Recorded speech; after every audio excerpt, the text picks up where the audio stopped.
Hello, and welcome to the So You Want to Be a Marine Biologist podcast, where we learn about the ocean, share sea stories, and explore ocean careers. I'm your host, Kara Muzia. Let's dive into today's episode. Y'all, the So You Want to Be a Marine Biologist podcast is officially entered in its first ever podcast awards. If you've enjoyed the podcast, I'd greatly appreciate it if you would head over to podcastawards.com and sign up. Once registered, you can nominate the So You Want to Be a Marine Biologist podcast for both the Grammar Girl Education category and the Best Female Hosted Podcast. Again, that's podcastawards.com, and sign up to nominate the So You Want to Be a Marine Biologist podcast for the Education and Best Female Host categories. I'll put a link in the show notes as well. Here at Team So You Want to Be a Marine Biologist, we are on a mission to reach as many people as possible, and your nomination will help us with this goal. We have until the end of this month, that is July 2021, in order to get all the nominations in. So please go over and click the link today. Thank you. This episode is brought to you by you. Thank you to those of you who have become patrons of the So You Want to Be a Marine Biologist podcast. For less than the cost of a dive tank refill or a cup of coffee, you can help keep the podcast episodes coming. There's also some fun bonuses for patrons, so be sure to check those out at patreon.com/marinebio.life. That's patreon.com/marinebio.life. Hello, mermaids, pirates, ocean lovers, and land lovers. Welcome to today's show. Question: what is a lake's favorite subject? Algebra. I saw a boat out on a saltwater lake. It was sailing. My guest today is Andrew Bramburger. He is a diatomist, or someone that studies diatoms, currently working for Environment and Climate Change Canada. His research has been featured in National Geographic magazine. In this episode, we chat about how something so tiny it can only be seen with a microscope influences the entire planet, and how we, in turn, influence it. Andy also breaks down the similarities and differences, surprisingly few, of oceanic work and working on the Great Lakes. Please enjoy. Andy Bramburger, welcome to the So You Want to Be a Marine Biologist podcast. I'm really excited to chat Great Lakes with you today. Thanks for having me. I'm always happy to talk about the Great Lakes, especially for people who probably don't think about freshwater very often. So let's chat a little bit about some of the similarities. I mean, you think marine biology podcast, you think ocean, you don't necessarily think lakes, right? But when we say Great Lakes, I mean, these are enormous bodies of water. And we were kind of chatting a little bit before about how when you're researching on them, you don't go out in like little canoes or rinky-dink little boats. Like you're actually going on big research vessels. So what are some of the other like similarities between like the lakes and the oceans? Well, I mean, they're all connected, right? So the lakes eventually do flow down from the Great Lakes and out the St. Lawrence River into the ocean. So there are connections that way. But we also have a lot of the same sorts of things that we study, right from bacteria and algae up to zooplankton, or small sort of grazing animals, to small fish to big fish. We don't have sharks or marine mammals or that sort of thing, but we have a very similar food web structure. We talk about things like nutrients and sunlight and how those can, affect the food web or the structure of the food web, or how much energy is going into the food web. And we have a lot of the same problems, whether it's pollution from nutrients or toxic chemicals or habitat degradation, to more recently plastics. Interesting. Yeah. When ocean plastics gets such a big publicity headline, but we don't really hear about it so much on the Great Lakes. So it makes total sense that it would still be an issue there, because it's an issue even on land now and in the air. Yeah, it's getting to be a bit of a hot topic here, and we hear more and more about it. And we have some of the same sort of dramatic pictures that people who are studying oceans have, of a bird that would have decomposed and had a belly full of various sized plastics. There's a lot of concern that they may be changing the way that chemicals move through food webs. I have more of a concern that, we get a lot of fibers in inland waters and the Great Lakes. There are a lot of plastic fibers that can actually mimic algae. And I study algae, so I kind of wonder how many plankton are basically ingesting these fibers, thinking that they're filamentous algae and basically consuming things that aren't really appropriate food sources. Yeah, that is concerning. So are the fibers typically from clothing? Is that kind of where they mostly come from? Yeah, it's mostly clothing. We have a lot of things around the Great Lakes. You used to see a lot of styrofoam. People would have used it for insulating boathouses or, to keep their dock afloat or that sort of thing. So we used to see a lot of styrofoam particles and a lot of bigger plastic particles. But some of the recent surveys have been showing that, I guess just by numbers, most of what's out there is fibers that are coming from like polyester fabrics and washing your clothes. That's the same with the oceans. It's just, you have being that the oceans are that much bigger, there's that extra dilution factor.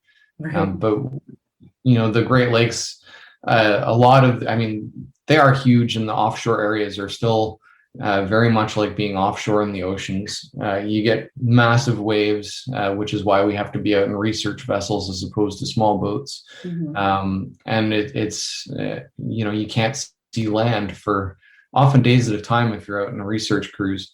That being said, a lot of it still, because they are smaller, function a little bit more like coastal areas of the ocean with respect to pollution and that sort of thing. You see evidence of it more than you would, if you're way out in the middle of the Pacific or something like that. But it is kind of consistent with being, I'm trying to think kilometers versus miles for American parts of the audience. But, if you're 120 kilometers offshore, it's about the same as it would be to be that far offshore in the ocean. Yeah, that makes total sense. So you just mentioned big waves, and I read that you learned to surf in the Great Lakes on Lake Erie. And people, when you think of lakes, you don't think that you can surf on lakes. And I love that you learned to surf on there. I've spent some time on the shores of Lake Michigan, and there's some surfing there as well. And it kind of boggled my mind the first time I saw it.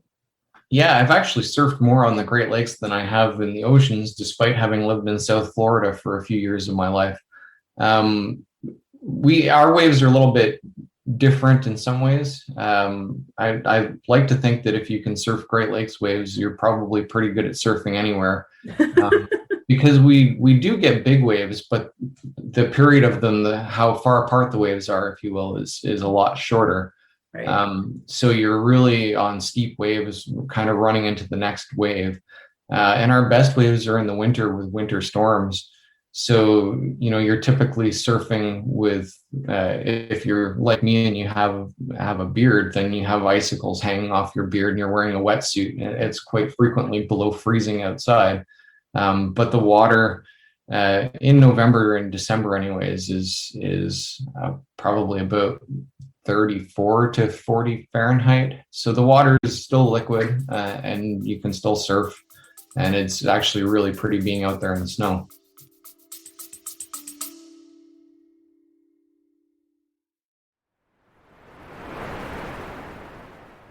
Hey, Kara here. I hear it all the time. How do I become a marine biologist? Or my niece wants to help the ocean. Where does she even start? I hear from students, yes, and also nurses, HR professionals, and other mid-career folks who wonder if they could still make their dream of working with sea turtles or sharks come true, wondering if it's too late to answer the ocean's call. Here's what I've learned after 20 years in the field and hundreds of interviews. There's no straight line, no magic degree, and no gatekeeper. You create the path forward. If this sounds overwhelming and vague, I've created 2 tools to help you stop wondering what if and start moving forward with clarity and purpose. The first is my free guide, Be a Marine Biologist Without the Degree. Over 1,000 people have already downloaded this guide and taken their first step towards ocean impact. Inside, you'll find 7 concrete, doable actions to help you get started, whether you're just exploring or ready to make a change. Then there's the Ocean Blueprint. This is a 30-day self-paced course that helps you build your unique path into ocean science and conservation without quitting your job or going back to school. Inside the Ocean Blueprint, you'll get daily prompts to explore your interests, skills, and next steps, a structure that turns overwhelm into real momentum, and a bonus section to root your work into ocean connection. You don't have to wait for a degree, a perfect plan, or permission. Whether you're wading in or ready to take the deep dive, these tools are here to help you move from dreaming to doing. The ocean called. Are you ready to answer? Links in the show notes and on my website, karagracemuzia.com. I can't wait to see the waves you'll make.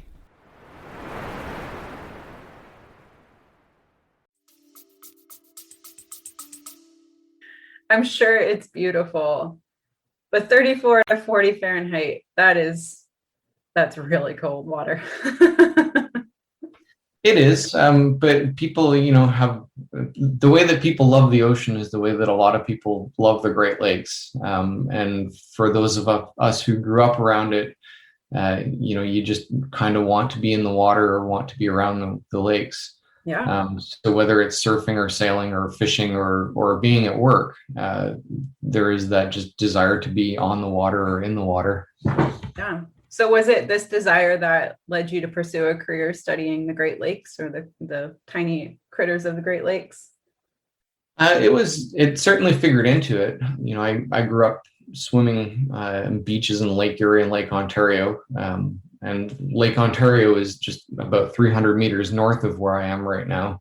And Lake Erie is a few tens of kilometers to my south. So I grew up surrounded by water. I actually live really close to where I grew up, which is kind of funny considering how many different places I lived in the meantime and how much of the world I've gone and seen through the course of working on water. But it was actually, I think a lot of people have the same sort of story. I had a few really good teachers along the way. And I actually had a grade 4 teacher who used to bring in Jacques Cousteau movies for the class to watch. And I was really fascinated by just scuba diving and being underwater. And that was the first thought that, I'd like to be a marine biologist when I grow up. And then I think it was later on, I just, as the environmental movement really started to take shape more and more in the mid 90s, there is a lot of focus around the Great Lakes and things like invasive species that came in and changing water quality. And so I thought, well, it'd be kind of neat to learn about the Great Lakes. I still wanted to go and swim with dolphins and sea turtles and that kind of thing. And I still really enjoyed being in the ocean when I could. But it seemed like there was a need for more people to pay attention to the Great Lakes. And I think that's still true today. Yeah. And it is kind of funny to me that I've worked on freshwater systems all over the place and always kept gravitating back towards the Great Lakes. It's pulling you in. It's a calling. I guess you could say that. So why diatoms? What led you to study these tiny little microscopic bits? That was another roundabout thing. I think my experience with diatoms before going into graduate school was the same as many people have in maybe high school or undergraduate classes. Mm-hmm. I think most people, when they're learning to use a microscope, there's a standard commercially available slide from Fisher Scientific or whoever sells it that just says mixed diatoms. And it's for those who don't know what diatoms are, they're single-celled algae that basically make a silica shell, or we say it's their little glass house that they make for themselves. Mm-hmm. And so from species to species, these glass houses or glass shells that we call frustules vary in size and shape and patterning. And they're really intricate and beautiful. So when they're cleaned, you basically have little bits of really finely ornamented glass that are great to look at under microscopes, and they're really interesting to see, and a great way to teach people how to use microscopes. So that was my understanding of basically what diatoms were before going into grad school. And then my advisor, who was one of my undergraduate profs, said, how would you like to go to Indonesia and work on some lakes? And I thought, that sounds really fascinating. Mm-hmm. And he said, there are all these weird diatoms there, and we think a lot of them are new species. And someone needs to work on this and figure out if they are new species. And basically it was in an area that's a biodiversity hotspot for the world, where everything is endemic or native to just that area. Mm-hmm. And the diatoms are no exception. So we went and described a bunch of new species from some lakes in Indonesia.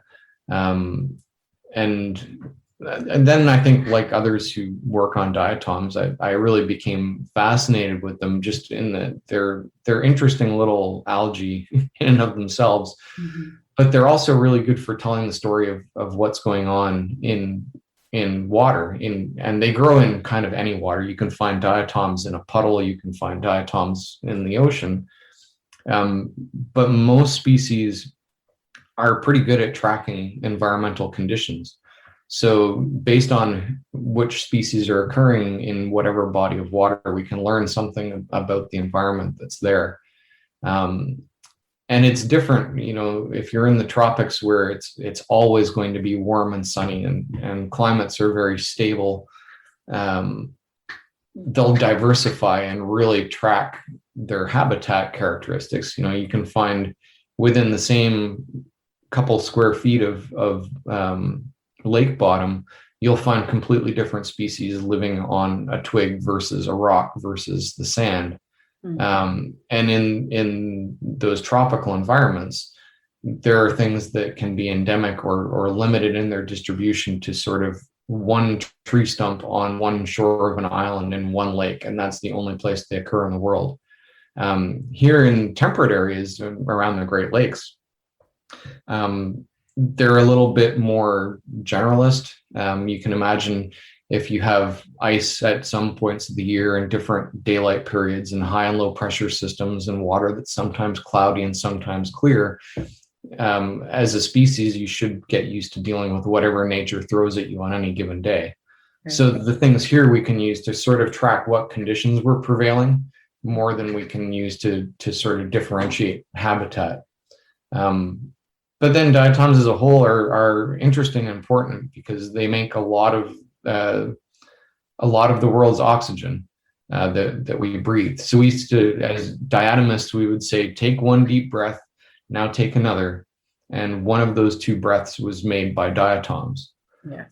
So the trees in the Amazon kind of get all the credit as being the lungs of the world, but it's really the algae in water bodies and oceans, and especially diatoms, that are really kind of doing the heavy lifting as far as producing atmospheric oxygen that we and all other animals and everything else depend on to breathe. Something so tiny that you need a microscope to see, and this is what we rely on. It's amazing.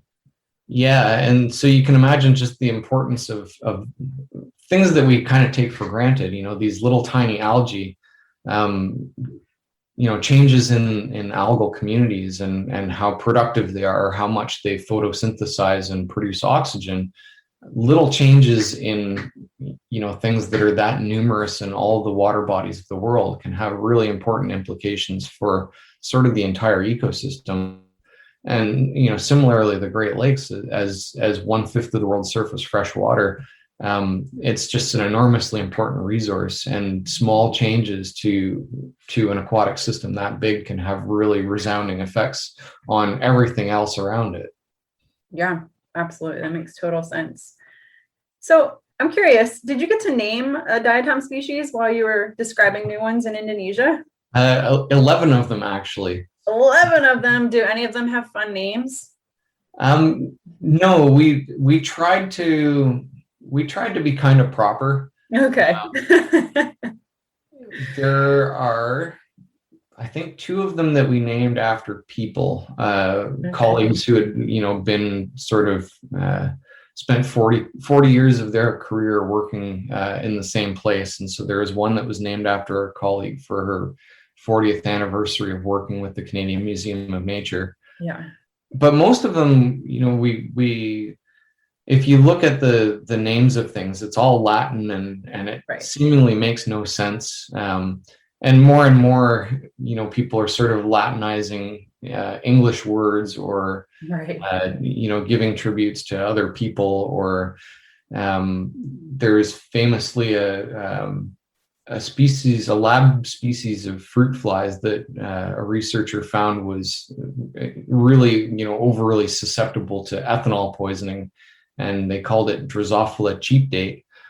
So I mean, people have fun with it, but we really tried to use the Latin roots of different structures of these diatoms that we were seeing, and some of that was that with the Indonesian ones, we were seeing structures that had never been seen on any other diatom.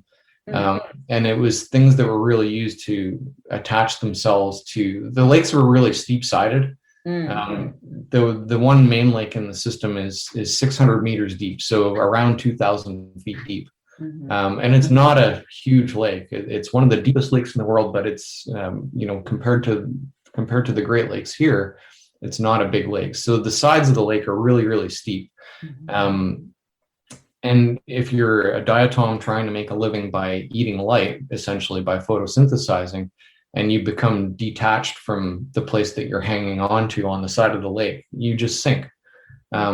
Especially when you have tropical areas, and we talk about water temperature a lot. And in the tropics, water temperature and water density is sort of a variable or a stressor that really controls how a lot of things function.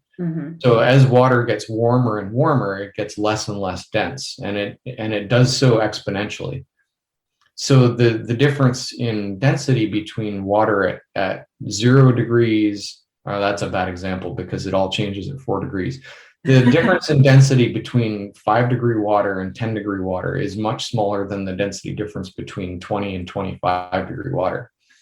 Okay. So when you get really warm water, anything that is going to sink is effectively heavier compared to the water than it would be at cooler temperatures. So in those tropical systems in Indonesia, if you're not attached to the side of the lake, you're just going to sink. So we saw all of these crazy new structures that the diatoms were using to be able to attach themselves to, rock, or to mangrove roots, or to plants, or that sort of thing, that we didn't see in any other lakes in the world before that.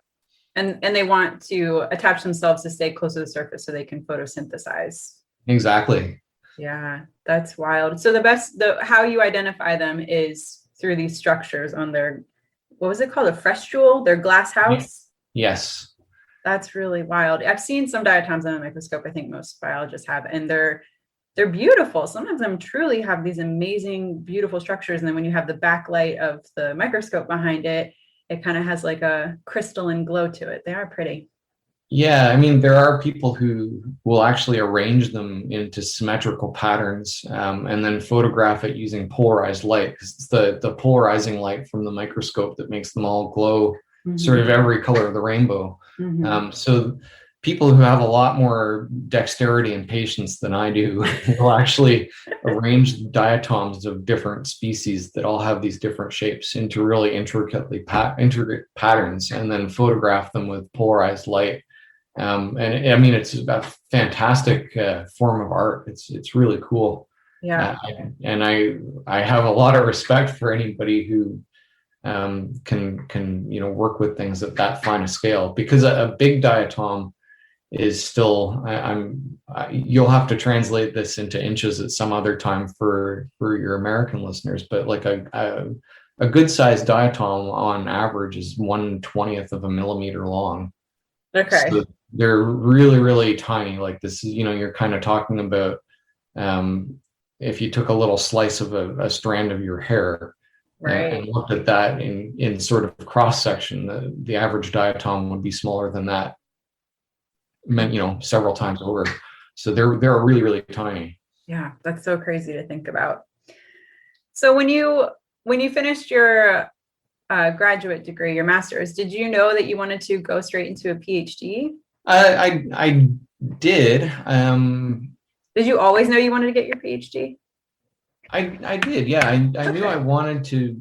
I knew I wanted to be a biologist, and I knew that I wanted to be the kind of biologist who was trying to find new knowledge as opposed to going into resource management or going into, working for the Park Service or consulting. And those are all great things to do as well. But it really is sort of a specific mindset to be, the kind of scientist who's trying to develop new theories or develop new knowledge. And to be able to do that for a living, it's, your PhD is almost like a union card. It's your ticket in the door. So I knew that's what I wanted to do. And that was just kind of what I had to do to do it. That being said, in retrospect, I kind of wish I'd taken a year or two off in between, because there is no real break. As you know, and as I'm sure a lot of people have mentioned on your podcast before, it really is a commitment of sort of all of your time and energy and efforts for a good number of years to obtain your PhD. And then after that, it's usually a few postdocs and then trying to find a permanent job. So it is certainly a big commitment and not something to be taken lightly. Right. Yeah, that makes good advice. It's not something to be taken lightly. I think there are still a few people out there that do PhD on a whim, and then they get into it and are like, this is more than I bargained for. There are people that do it on a whim and kind of make it their life. I know another diatom researcher who's a retired FBI agent who decided to do his PhD describing diatom species in his retirement. Why not? So much for having a relaxing retirement. It's quite a thing to take on, after having a full career in which, he was, I believe, actually a pretty celebrated agent of the law. So I think some people just, have it in them that they always need to have that new project, and that's great. Yeah. It's funny that there are those people who do it on a whim. And if you can, great. Great. Yeah, that's true. Especially if it's something that interests you and you're passionate about. And I mean, I can see marine biology or biology in general as one of those things.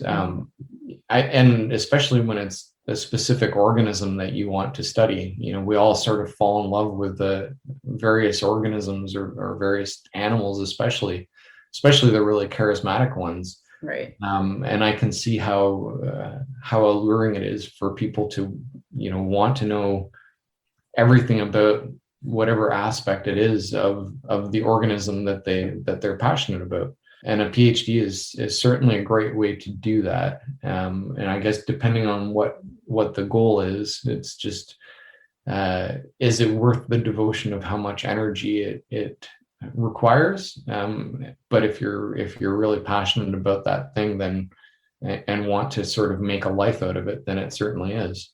Right. Yeah. Good points. So back to your diatom studies. You mentioned earlier, and I have a personal interest in this because I live in South Florida, that you were in the Everglades for your postdoc. What were you studying? We were actually, it was in the time that they were going to basically start trying to naturalize water flows through Everglades National Park and further north. From Lake Okeechobee? From Lake Okeechobee down through it was as far up as the Kissimmee River, and then down through Lake Okeechobee through the water conservation areas and out through Everglades National Park. Right. And so living in South Florida, you probably know that through agriculture and flood control, there are just zillions of canals and levees all over South Florida. And the long and short of it is that with sea level rise and climate change, there's not enough fresh water flowing south into the, I guess, southernmost reaches of Everglades National Park. Mm-hmm. And so you get things like saltwater encroachment that's really changing the mangrove habitat, and the sawgrass prairie habitat in the southern part of the state. Right. So there were efforts, and I believe they're still underway, to renaturalize water flows. Yes. But some of that comes at a cost because, we've had 80 plus years of very intensive agriculture in South Florida. Many of the canals are now full of a lot of non-native species. The vegetation patterns have completely changed. So the thought is, as you start opening it up and letting this really heavily impacted water flow into the pristine interior of Everglades National Park, how is that going to change things? Mm-hmm. And the one really sort of big thing that's starting to be well understood, but sort of poorly understood, is what the impact is going to be on periphyton. And periphyton is basically the algae and bacterial communities that grow on and around plants or other surfaces. And Everglades periphyton is really unique.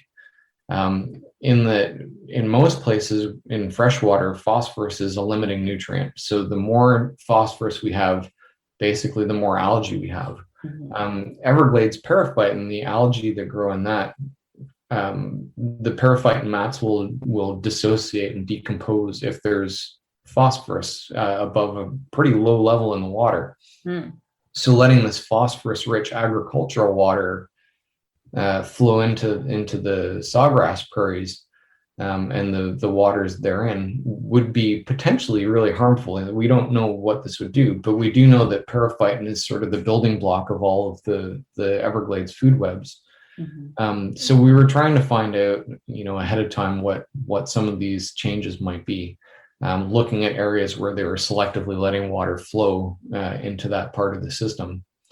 And, it being the way that South Florida is, the project had some preliminary findings and then money went elsewhere, which is frustrating, but it's reality. But we did find that, it's sort of the water depth and how isolated little pockets of water were from each other really determined how the diatom community structure would work. And that was reflective of what sort of periphyton was there, because you'd get certain types of periphyton that were characteristic of areas that dried down and then were reflooded. There were ones that were characteristic of deep water, ones that were characteristic of high nutrients. Mm-hmm. But then how much a periphyton community in any of those sort of pools conform to those, rather disparate categories would depend on how isolated that little pool was from everything else. Mm-hmm. So as you started flooding the system and having water flow through more and more, everything got a little more homogenized. So whether that's good or bad, I don't know.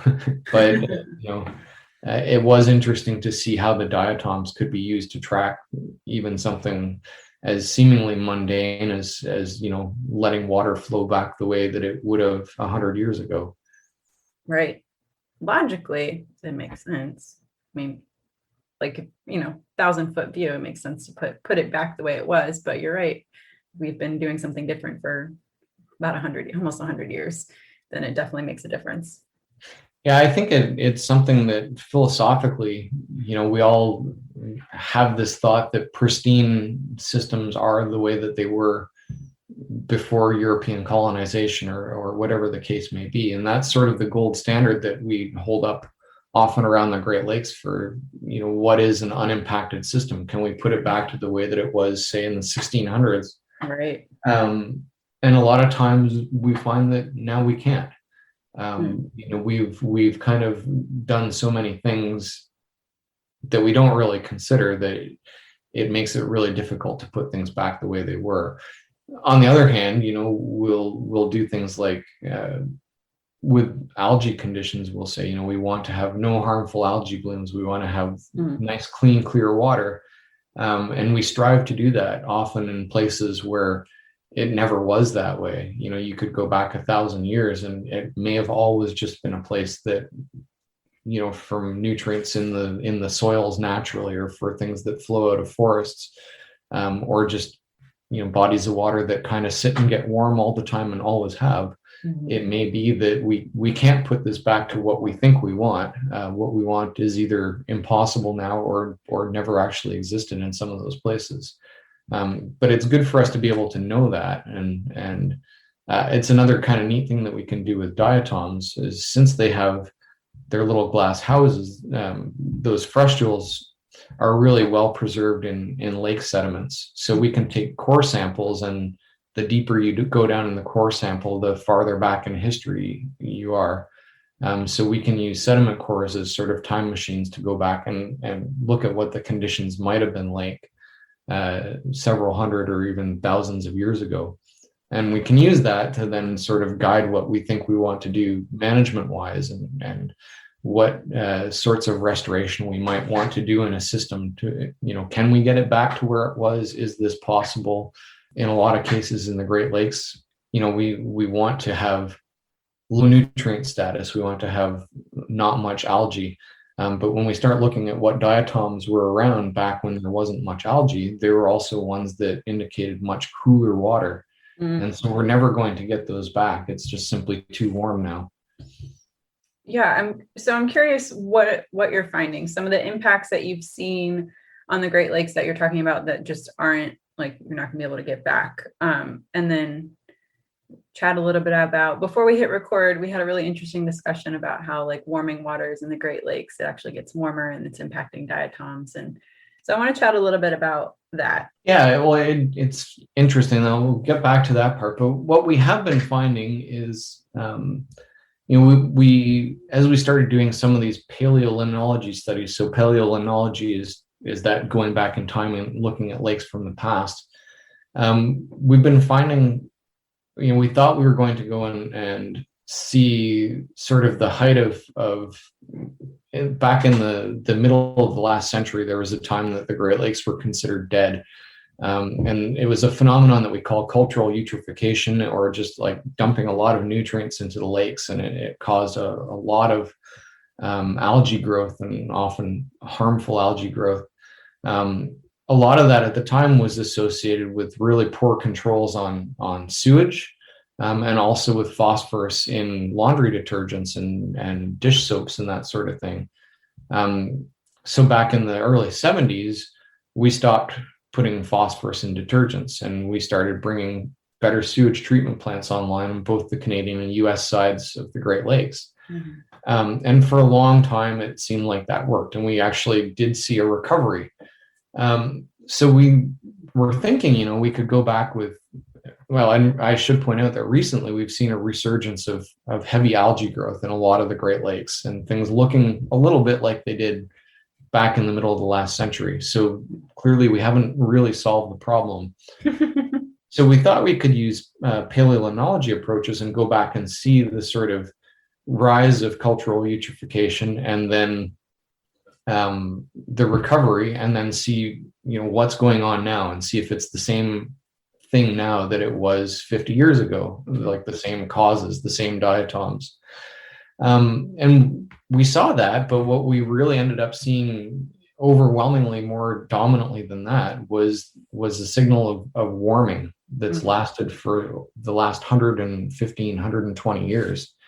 And so we've seen the diatom community become increasingly dominated by species that are more characteristic of sort of subtropical lakes that stay stratified, so stay warm at the surface and cold at the bottom kind of year round.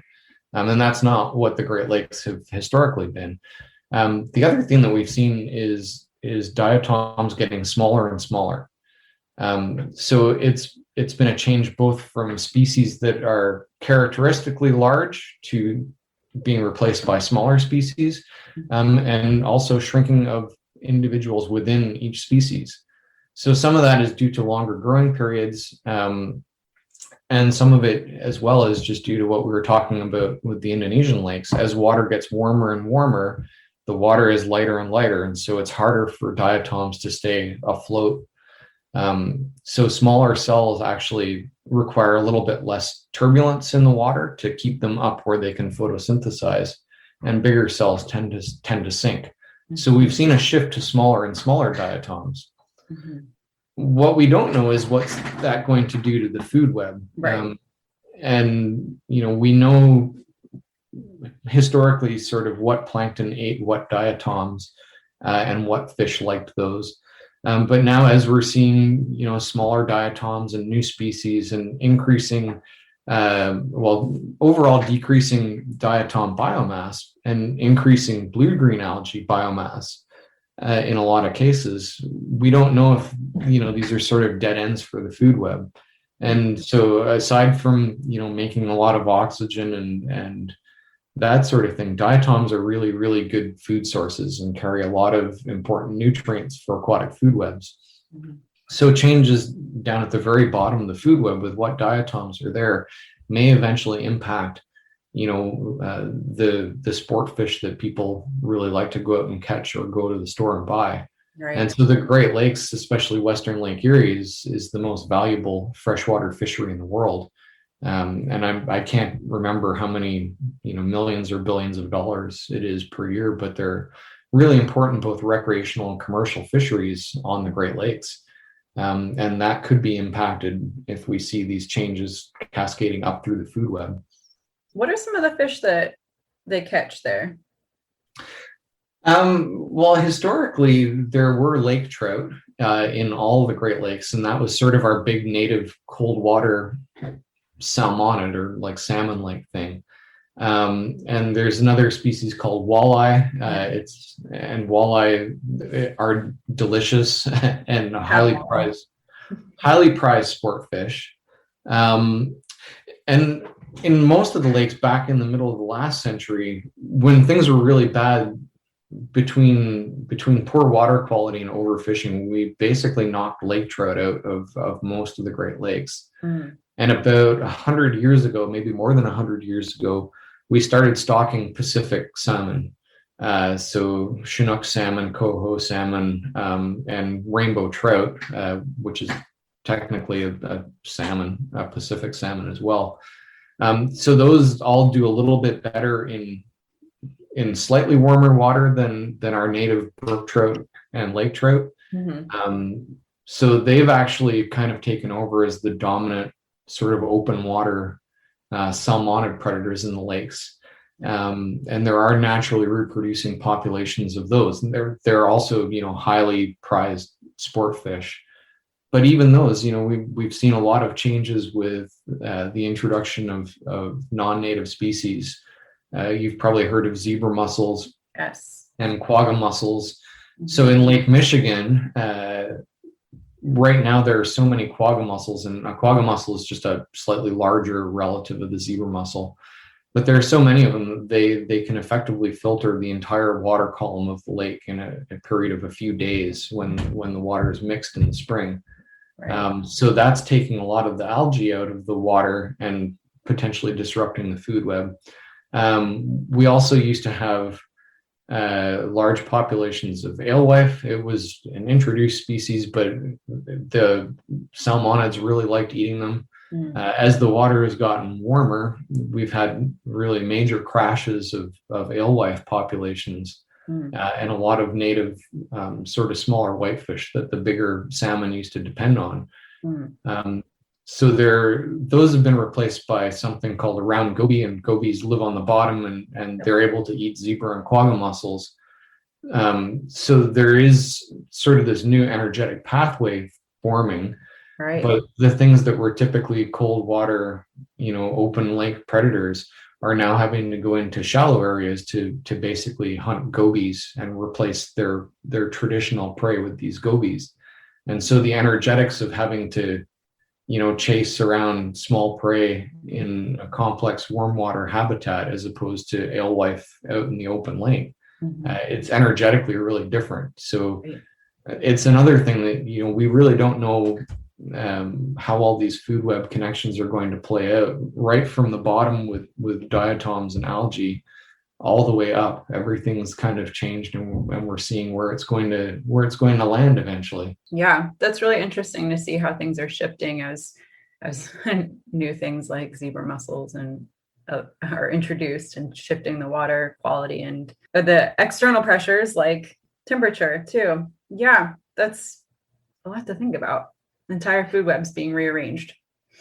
Yeah, it's a system in flux, and we think about that for such a big system, and it's tough to comprehend because other than the oceans, there really aren't any bigger aquatic systems on the planet than this one, and it's mind-boggling to even try to contemplate. If you had that kind of food web structure reorganization happening in the ocean, there'd be a complete outcry.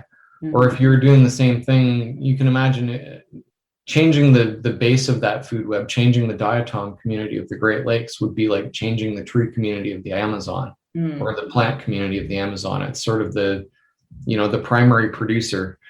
So this is a huge, huge change that's important on a global scale. The thing that I notice and kind of frequently complain about is the fact that people who've grown up in the Great Lakes Basin, there are a lot of us who really love it, but then there are a lot of people who just kind of take these lakes for granted because they're not exotic and they don't seem, like my Indonesian lakes or like the Everglades or like the Great Barrier Reef. But they are still, if you talk to people from anywhere else in the world, they'll tell you how weird and wonderful and exotic having big lakes really is. Right. So it's something that we need to pay a lot more attention to than we do. And they are really, for anyone who has a chance to visit that hasn't, they are really wonderful places to come and see. And you'd think that you're looking at an ocean until you jump in and swim around with your mouth open and taste it. Yes. Yeah, I've been on the shores of Lake Michigan, and you definitely feel like you're looking over the ocean. But it's much colder. Well, much colder than the ocean that I'm by. How about that? Yeah. So we talked a lot about harmful algae and harmful algae blooms. What defines a harmful algae, though?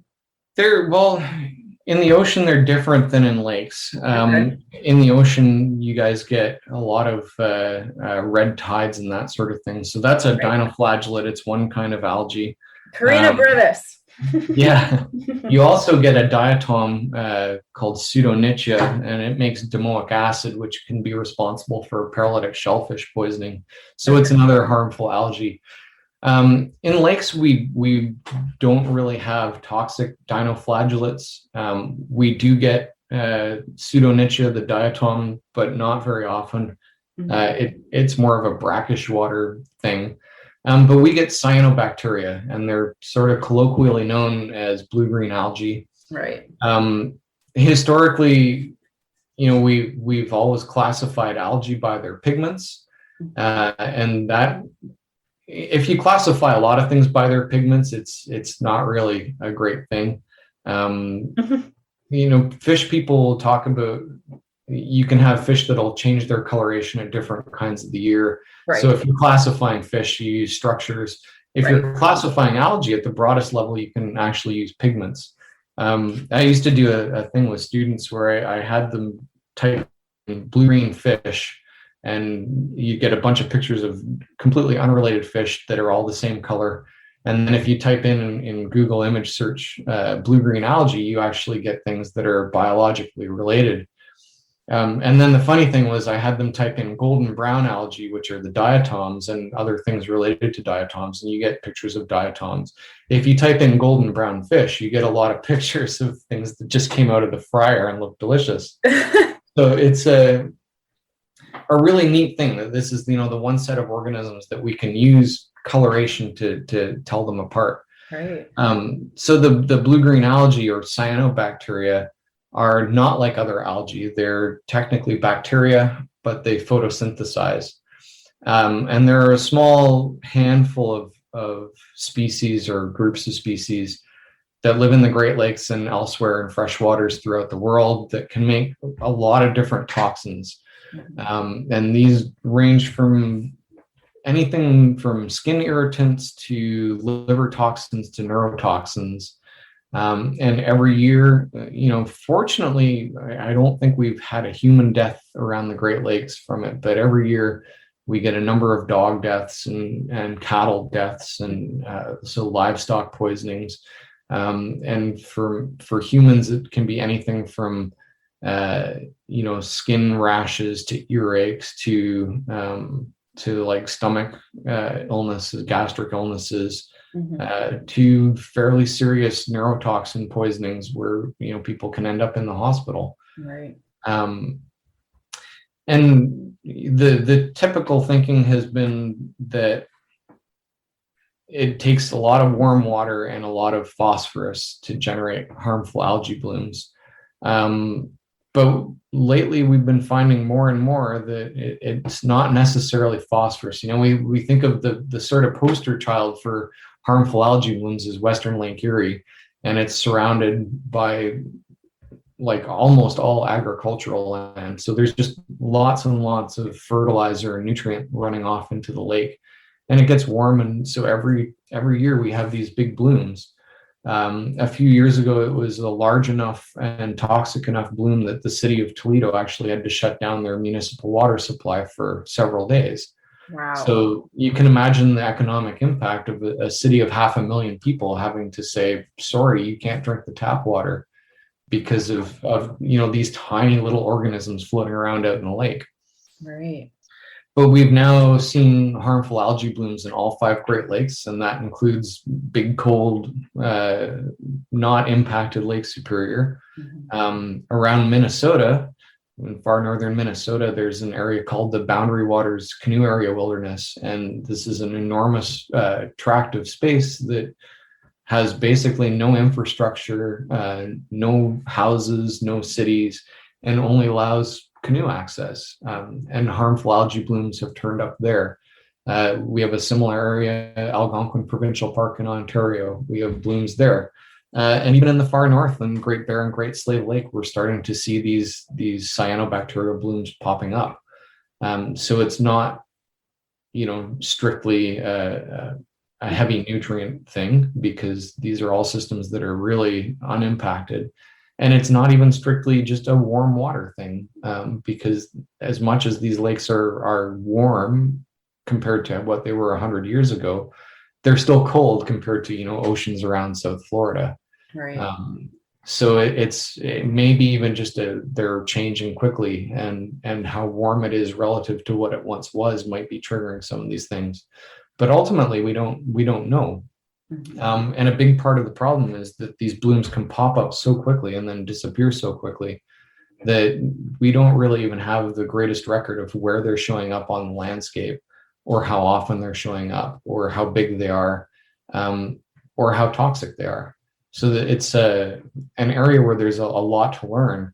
Right. And we kind of need to learn it relatively quickly, because they are a danger to human and environmental health. Yeah. So we're kind of butting up at the end of time here, but what does it look like to study these guys? Like what does a field day look like, and then bringing them back and actually like analyzing what you're finding? Well, it starts early in the morning, as most field days do. But studying harmful algae blooms, there are kind of 2 schools of thought. The one school of thought is that you catch them in action, and so that typically means you go to lakes where you can reliably find blooms that are persistent for a long time, and try to study the basic biology of the organisms, and try to figure out what makes them grow, what makes them produce toxins. The other side of it is trying to look at lakes that do or don't have harmful algae blooms, and try to figure out what the difference is between lakes that do have them and lakes that don't. So we would typically go out and collect all the sort of water quality parameters, temperature, oxygen, pH, nutrients, and collect water to bring back and both look at under the microscope. But we're also moving into doing genetics and genomics, so trying to figure out what genes are there that may code for toxins, and whether those genes are associated with being triggered by certain water quality parameters. So we also do something called transcriptomics. So we look at how much of the gene is being expressed. A lot of times you'll have an algae that has sort of the blueprint gene, I guess you'd call it, to make a certain toxin, but will live quite happily without making that toxin until something triggers it. So some of it is just trying to figure out, what the factors are that turn that switch on and have these things start producing toxins.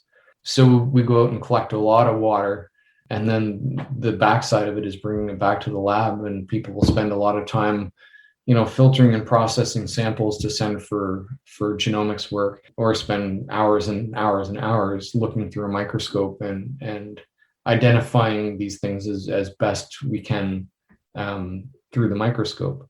And then diatoms come back into it as well, because the harmful algae don't really preserve well in the sediments. Right. And we're starting to think more and more that they may be just sort of generalists and happy growing in just about anything. So we can look at the specialist diatoms to really get a better indication of what's going on in the water, and hopefully that'll tell us a little bit more information, or a little bit more of a different aspect of what's going on than what we can learn just by looking at the harmful algae. Right. So you can look at the diatoms that are in the same water samples that you've collected for the harmful algae. Yeah, they live side by side. Okay. They compete with each other for light and nutrients and space. Okay, that makes sense. So one of my new favorite questions to ask is, what would you do? What projects would you do if you had unlimited funding? And last person I asked this to wanted to have all the projects. So I'm going to limit to 3, but if you just have one, that's fine too. Well, there was actually something that we were trying to do, and ended up not being able to get it funded. Funny that. It would have been an expensive project. But around the Great Lakes, one of the things is this idea that harmful algae blooms are showing up in places that we never would have thought. And the algae community is changing. The diatoms, the harmful things, and the tons of other species and types of algae that are out there are changing through time. Mm-hmm. And we really, I don't think, have a good handle on why they're doing it or where they're doing it. Mm-hmm. And the tough thing is, we can sort of go out afterwards and try to look at what was there and link it to what may have been going on at the time. But we can't go and ask the algae what they're thinking, or what they're feeling, or whether they like or don't like what's going on. But by doing transcriptomics, we can start to do that.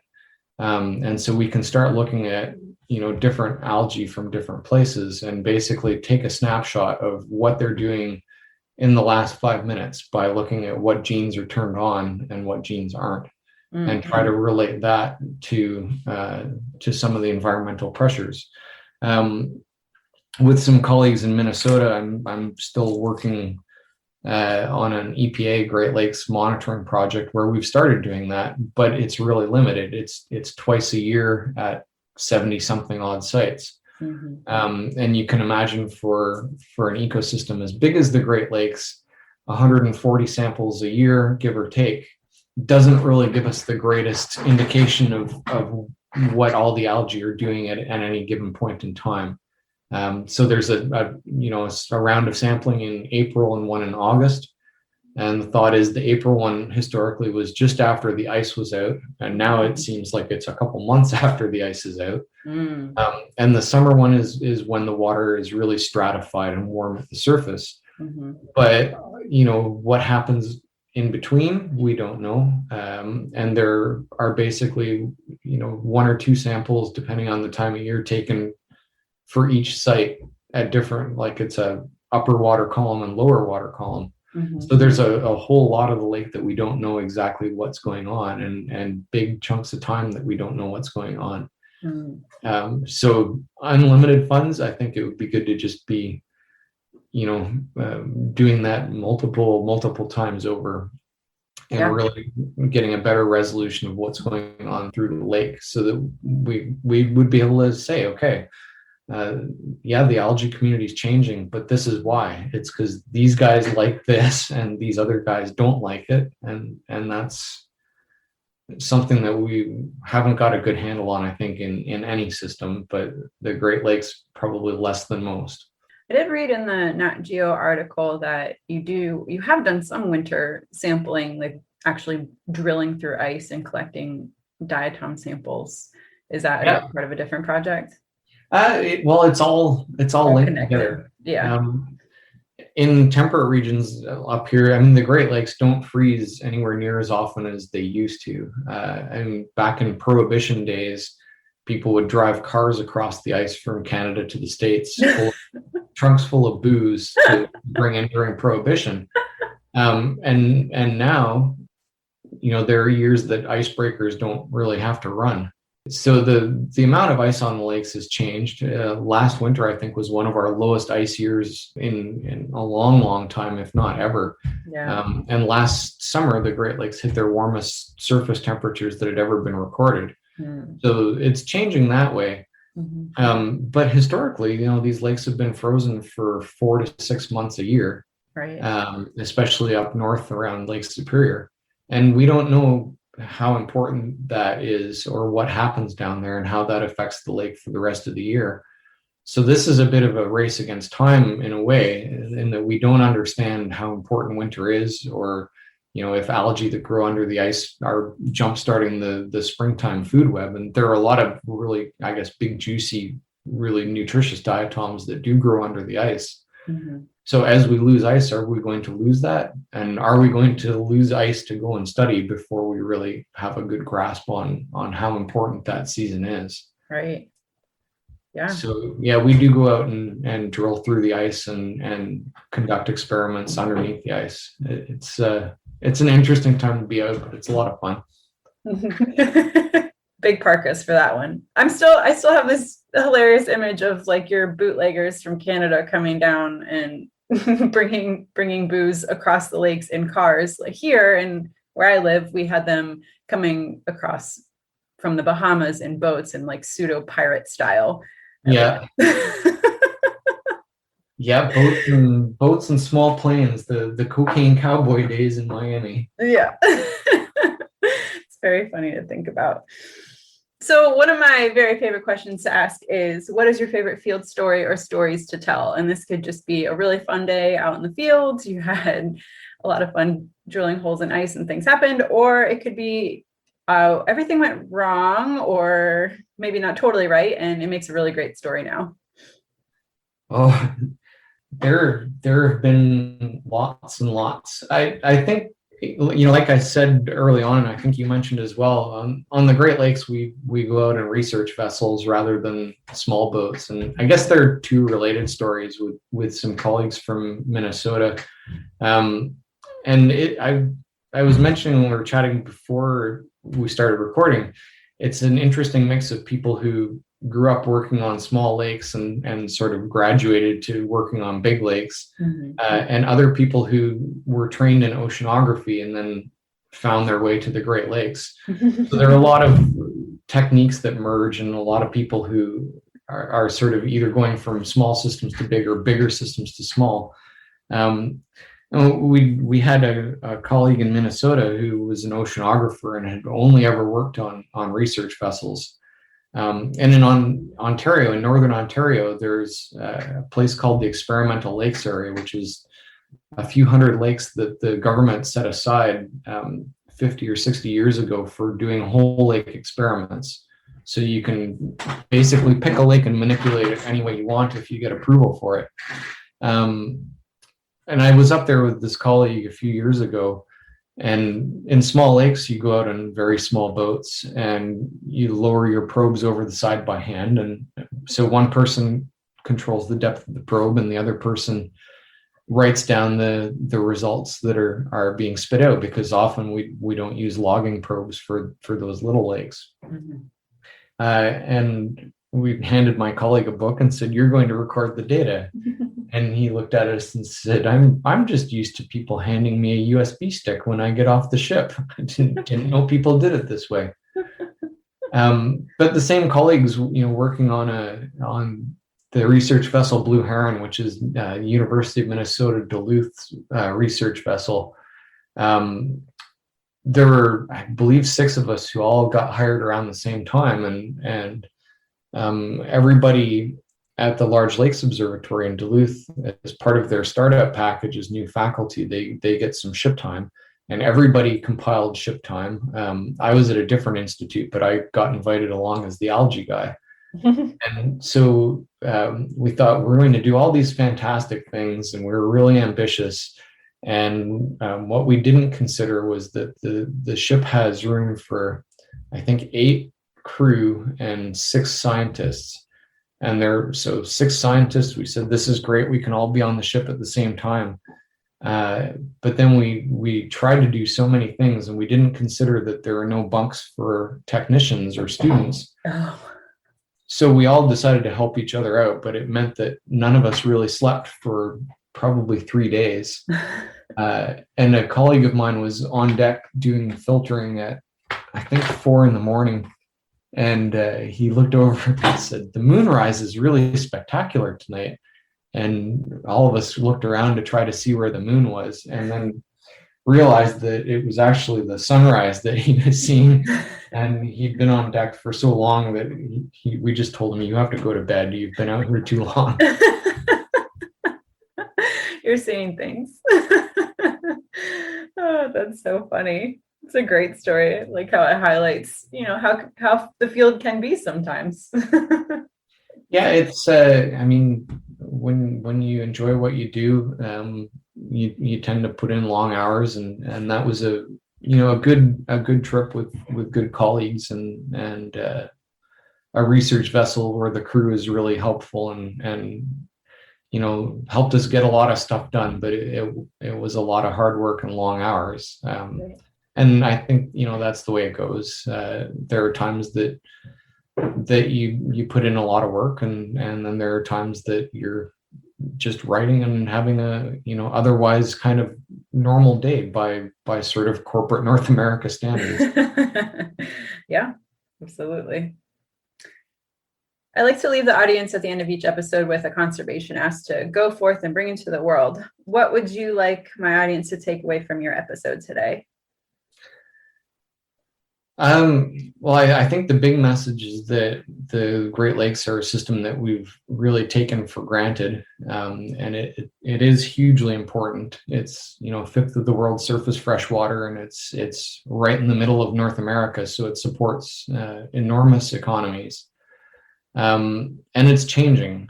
And there aren't enough scientists with enough time to really keep track of how it's changing, or how lakes in general are changing.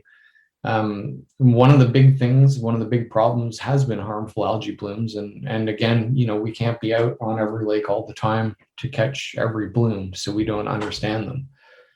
But there are ways that you can report it, and I think it's good even just visit your lake, be vigilant, and take pictures, record what you see.